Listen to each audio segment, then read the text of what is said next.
오늘은 그 로마인서 3장 제목은 율법에서 믿음으로 하는 제목으로 말씀을 올릴까 합니다.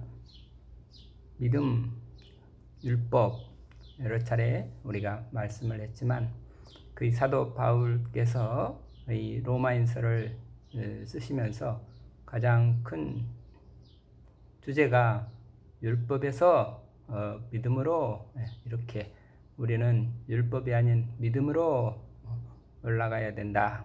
이렇게 이게 주제라고 합니다. 물론 우리가 율법이 아니고 믿음이다 하는 그 주제에 대해서 그 말씀에 대해서 누구나 다 아는 것 알지요. 아는데 그걸 좀 더 우리가 깊이 알아야 되겠다. 다시 말해서 믿음과 율법이라고 하는 것은 그인 두 개의 믿음이냐 율법이냐 마치 흑이냐 백이냐 하는 그런 차원이 아니고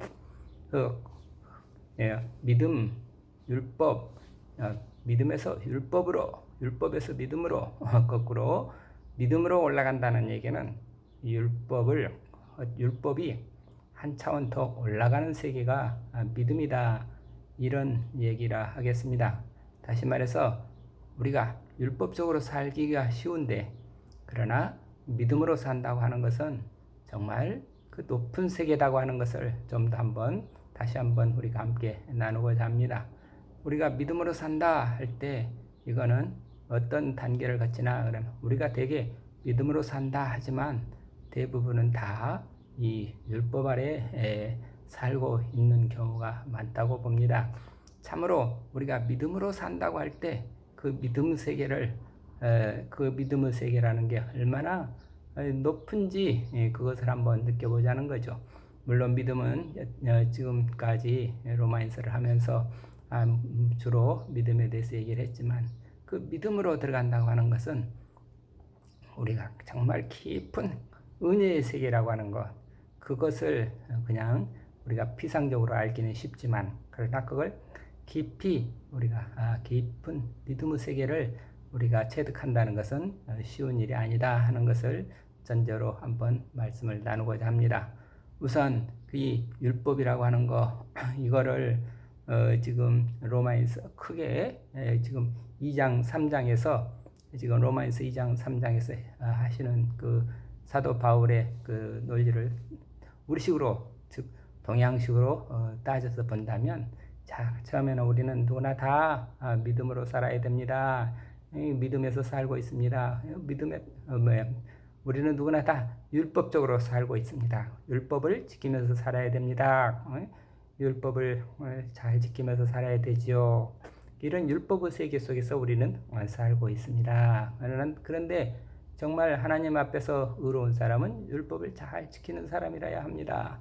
이런 율법을 잘 지키는 사람 할 때 누구나 다 하나님은 늘 매 순간순간 우리 앞에 심판자로 나타나셔서 우리의 일거수일투족, 우리의 말하는 것, 우리의 행하는 것, 우리의 모든 일상을 하나하나 다 살펴보시면서 이것들을 이렇게 올바른지 아닌지 잘못하는지 이것을 마치 심판하는 심판자로 느끼면서 그렇게 사는 그것을 굉장히 믿음으로 사는 것처럼 생각할 수가 있죠.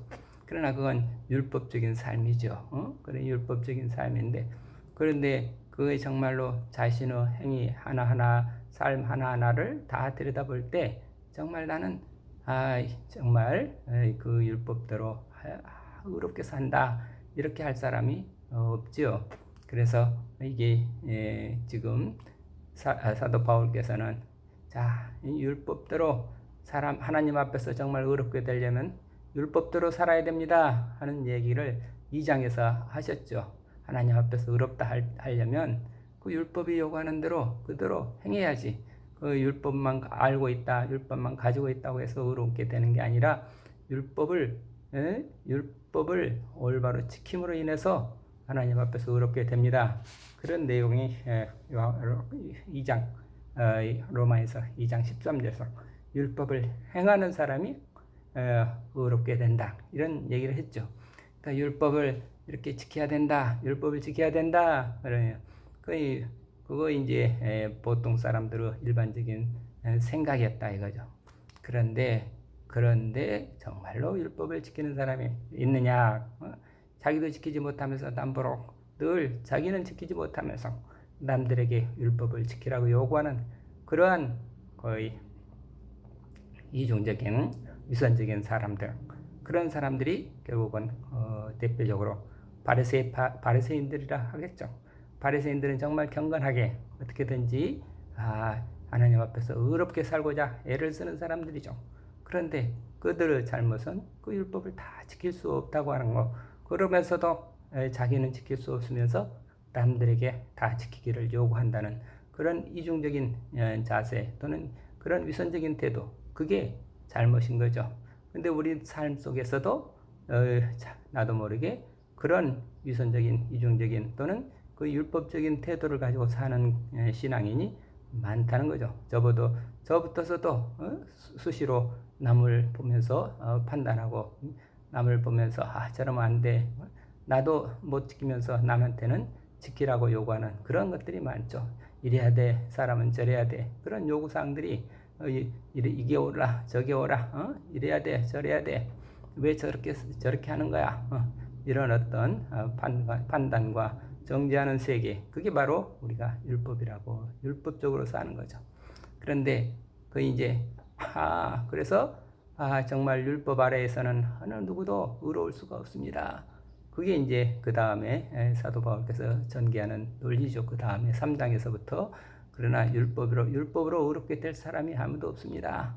인간은 모두가 다 죄인입니다 하는 내용이 지금 로마에서 3장 9절, 10절, 11절, 12절, 13절 이런 쭉 나오죠. 그래서 로마에서 10절에 보면은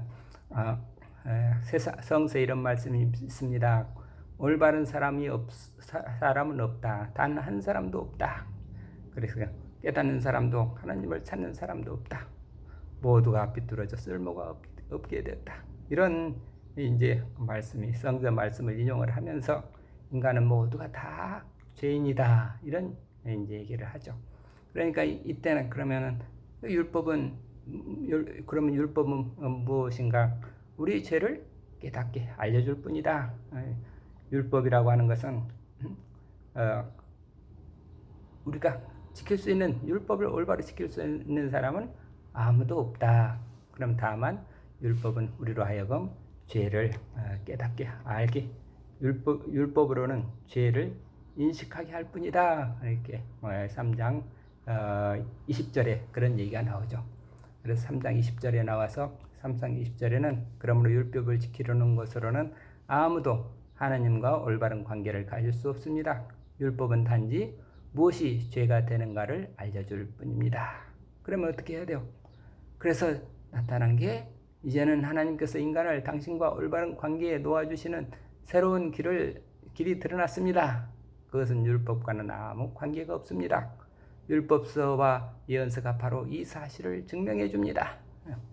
그래서 하나님께서는 믿는 사람이면 누구나 다 아무런 차별 없이 당신과 올바른 관계에 놓아주십니다. 그것은 예수 그리스도를 믿음으로써 이루어지는 것입니다. 이렇게 새로운 길을 지금 열어주신 거죠.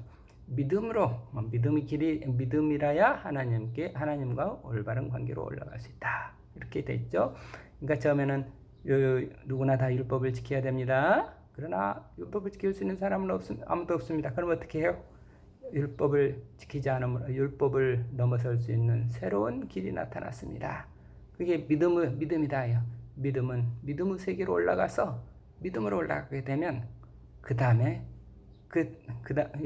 율법을 부정하는 거죠. 그러니까 율법을 처음에 누구나 다 율법을 지켜야 됩니다. 이게 율법에 우리 산은 산이다 하는 거죠. 그러다가 율법으로는 아무도 하나님과 올바른 관계를 가질 수 없습니다. 산은 산이 아니다. 산은 산이 아니다. 부정하는 거죠. 그래서 그러면 율법이 아닌 믿음으로 해야 됩니다. 부정에서 부정이라고 하는 것은 올라가는 거예요. 그러니까 믿음이라고 하는 것은 올라가는 길이죠. 하나님의 의의 세계로, 은혜의 세계로 올라가는 거지.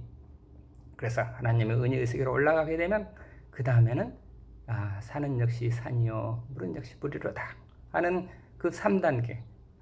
그래서 3장 마지막 3장 31절에 가면 그러면 우리가 믿음을 내세운다고 해서 율법을 무시하는 줄 아십니까? 아닙니다. 우리는 결코 율법을 무시할 수 없습니다. 율법을 온전하게 이루어 줍니다. 율법을 완성하는 것입니다. 이렇게 믿음은 율법의 완성입니다. 이렇게 다시 말해서 우리가 지금까지 우리가 믿음이냐 율법이냐 했을 때 믿음을 가지면 율법은 소용없다. 그런 게 전혀 아니죠. 우리는 율법을 지켜야 됩니다. 에서 시작했어요. 그런데 도저히 율법으로는 지킬 수가 내 힘으로는 도저히 율법을 지킬 수가 없습니다. 저는 오직 주님 앞에서 죄인일 뿐입니다. 이 죄인이 하나님과 올바른 의로운 길, 구원의 길이 무엇입니까? 했을 때 새로운 그 길이 있습니다. 우리는 믿음으로 하나님과 올바른 관계를 가질 수 있습니다. 그건 예수 그리스도를 믿는 믿음으로 통해서 우리는 하나님과 올바른 관계를 가질 수 있습니다. 그래서 그 믿음의 세계, 즉 은혜의 세계, 하나님의 사랑의 세계로 올라갔어요. 그래서 하나님의 사랑 안에서, 하나님의 은혜 안에서, 하나님의 능력 안에서 내가 하나님과 올바른 관계를 갖게 되고 그 하나님과의 올바른 관계 안에서 이제 나는 율법을 지켜낼 수가 있습니다. 율법을 어떻게든지 율법을 완성하는 길로 나아가고 있습니다.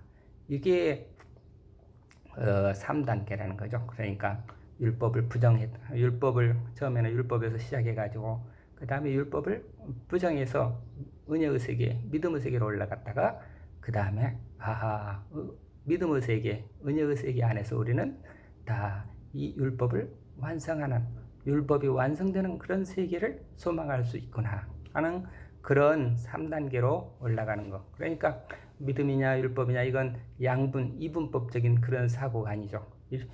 믿음이 있으면 우리는 율법은 소용없습니다. 이게 될 수가 없는 거죠. 믿음이라고 하는 것은 율법을 완성하는 길이라고 하는 거.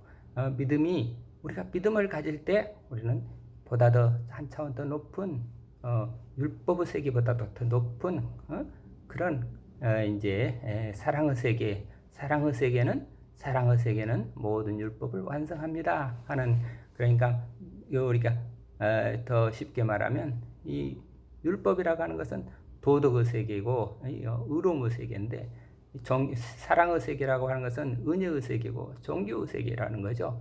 그래서 우리는 이 도덕적인 세계, 누구나 다 도덕적으로 살고 싶어 하죠. 의롭게 살고 싶어 하죠. 그러나 그 도덕을 완성하는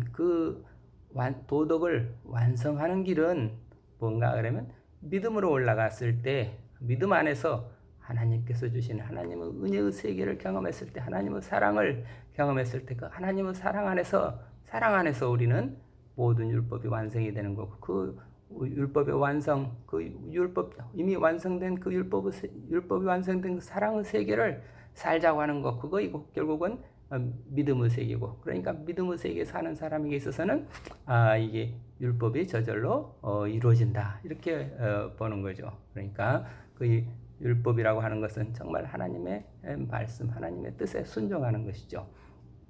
이렇게 볼 때 우리는 율법과 믿음 이 두 가지를 서로 따로따로 생각한다거나 서로 즉 양자택일적인 그런 방식에서 보는 게 아니라 우리 율법을 넘어서는 그걸 한 차원 더 높다고 하는 거죠. 우리가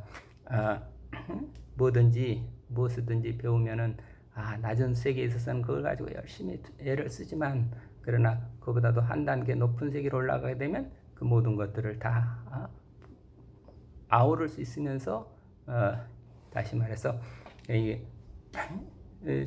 초등학교 시절에는 초등학교 때 배웠던 곱셈, 뺄셈, 나눗셈이 무척 어려워지지만 나중에 중학교에 가서 이제 중학교에서 함수 이렇게 배우고 뭐 더 높은 수학을 배우게 되면 초등학교 수학은 훨씬 더 쉽게 되는 거고, 그래서 이렇게 중학교 수학이 어렵지만 또 고등학교 가서 고등학교 과정을 마치고 나면 또 중학교 수학이 훨씬 더 수월해지는 것처럼 이렇게 포함 안에 포함하지만 그것을 다 넘어서는 그런 거를 한 차원이 더 높아져야 된다. 그러니까 율법의 세계보다는 믿음의 세계가 한 차원 더 높다고 하는 것을 우리 한번 깊이 생각해 보았으면 싶습니다.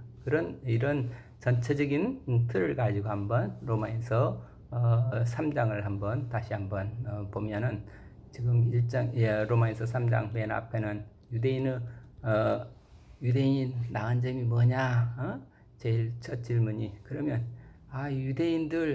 유대인들이 율법을 가지고 있고 할례를 받고 할례를 유대인들의 특징이 하는 것은 율법을 가지고 있다는 것, 그 다음에 하나님의 말씀을 가지고 있다는 것과 자기네들은 할례의 전통을 가지고 있다고 하는 것, 이걸 가지고 자기네들은 하나의 특권으로 생각하는데 특권이라고 하는 것은 무조건 하나님께서 자기네들을 축복해 주신다.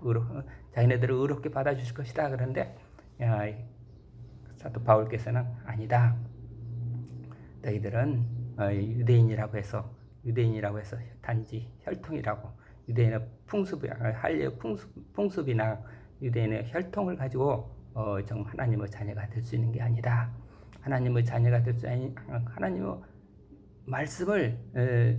말씀을 따르는 사람이라야 유대인이다. 그래서 마음의 할례를 받는 자라야 진정한 유대인이지. 마음의 할례라고 하는 건 결국은 믿음을 가진 사람이라야 하나님을 알고 그 하나님의 말씀을 알고 하나님께 순종하면서 하나님의 하나님을 믿는 믿음에 들어간 사람이라야 이 유대인이지 하면서 지금 이 이면적 유대인이 유대인이 아니고 육체적 할례가 할례자가 아니다. 그래서 마음의 할례자, 이면적 유대인이 돼야 된다. 이런 말씀을 했죠. 그러면 그럼 뭐가 유대인의 나은 점이 뭐냐 했을 때, 이 사도 바울의 지금 이야기도 유대인의 좋은 점은, 유대인의 유익한 점은, 유대인이 정말 유대 민족이 우리에게 선한 점은 뭔가 그랬을 때 하나님의 말씀을 맡겨주셨다. 하나님의 메시지가 유대인들에게 주어졌다. 그런데 유대인은 하나님의 메시지가 뭐예요? 그게 바로 믿음으로 하나님을 믿고 하나님을 믿는 하나님은 의로우시고 하나님은 참되시고 하나님은 의로우시다. 참되시고 의로우신 하나님을 믿고 그 믿음 안에서 살아라. 믿음으로 살라. 믿음으로 산다는 말은 아까 말한 대로 사랑으로 살라. 또는 종교의 세계, 사랑이라는 종교의 세계 속에서 살아. 믿음으로 살라. 이게 하나님의 메시지인데 그거를 지금 율법의 세계 속에서만 율법을 벗어나지 못하고 믿음으로 올라가지 못했다. 그게 지금 믿지 않았다. 유대인들이 악한 점이 뭔가 하면 믿음이 없다는 거죠. 하나님을 믿는 믿음도 없고 그 다음에 단지 율법을 가지고 있다. 그래서 자기네는 율법을 가지고 있으면서 지금 우리는 또 할례를 지키고 있다. 이런 걸 가지고는 유대인이 아니다. 그걸 지금 그러니까 유대인의 좋은 점 뭔가 하면 하나님께서 그 믿음의 세계, 즉 사랑의 세계, 종교의 세계를 유대인에게 알려줬는데 그 사명을 온전히 감당하지 못했다. 그리고 그거를 율법적으로 이렇게 율법의 세계, 도덕의 세계, 정치의 세계 속에서만 갇히고 말았다. 그래서 유대인이나 이방인이나 모두가 다 지금 하나님의 심판 아래, 죄 아래 있게 됐다. 그런데 거기서 벗어나는 길이 뭐냐? 그러면 하나님께서 유대인에게 맡겨주셨던 그 말씀의 핵심이 뭔가 그러면 믿음으로 살라. 믿음만이 우리가 하나님과 올바른 관계를 맺을 수 있고 그 믿음 안에서 살 때 모든 율법이 완성된다. 그러니까 사랑은 율법의 완성이다. 한마디로 그렇게 말할 수 있겠습니다. 그래서 우리가 율법이 아니라 믿음으로 올라가야 된다. 그런데 그 율법은 우리가 유대인만이 율법적으로 사는 게 아니라 우리 모두가 다 어떤 도덕의 세계에 이게 무엇이 옳고 무엇이 그르고 무엇이 선하고 무엇이 악하고 그런 선악 분별이라든지 이런 그런 그 도덕의 옳다 그러다 좋다 나쁘다 그런 시비 선악 그런 율법의 세계 속에서 서로 정죄하면서 자기는 지키지 못하면서 남을 정죄하고 판단하고 그러면서 서로 다투고 분열하는 그런 도덕의 세계가 아니라 윤리의 세계가 아니라 한 차원 더 높아서서 하나님의 사랑 우리의 그런 모든 인간이 죄 아래 있을 때 우리에게 그런 하나님은 사랑이시라고 하는 그 하나님께서 우리 당신을 믿는 믿음으로 말미암아 당신과 올바른 관계를 우리를 당신의 자녀로 삼아주시는 그 당신의 자녀로 받아주시는 그 주님의 은혜 그걸 위해서 예수님께서 오신 것이 바로 우리로 하여금 그 믿음의 길을 열어주시기 위해서 오셨고 그 예수 그리스도를 믿음으로 말미암아 우리 모두가 다 하나님과 올바른 관계 하나님의 자녀가 되는 하나님의 자녀로서 하나님의 은혜를 느끼면서 하나님의 사랑 안에서 우리가 모든 율법을 이렇게 완성하면서 율법을 완성하면서 살 수 있는 그런 새로운 길을 열어주셨다 하는 그런 말씀을 드립니다. 오늘도 우리 다시 한번 우리가 율법의 세계, 도덕의 세계나 윤리의 세계 속에서 그것에서 멈추지 말고 우리는 끊임없이 나 자신이 죄인임을 깨닫고 늘 주님의 나 같은 죄인을 살리신 주님의 은혜 그 사랑 그 주님의 사랑과 주님의 은혜 가운데 깊이 침잠에 들어가서 우리가 믿음 안에서 살 수 있는 그래서 믿음 안에서 모두를 서로가 서로를 용서하고 서로가 서로를 사랑하고 서로가 서로를 존중하면서 사는 그런 아름다움의 세계에서 하나님께서 그것이 바라시는 그것이 하나님의 메시지라 하겠습니다. 그래서 오늘 이런 하나님께서 하나님은 사랑이시다. 그 사랑의 근원신 하나님을 믿음으로 말미암아 우리 모두도 우리 마음속에 하나님의 사랑이 충만해서 우리 모두가 믿음으로 살 수 있기를 기원합니다. 감사합니다. 아멘.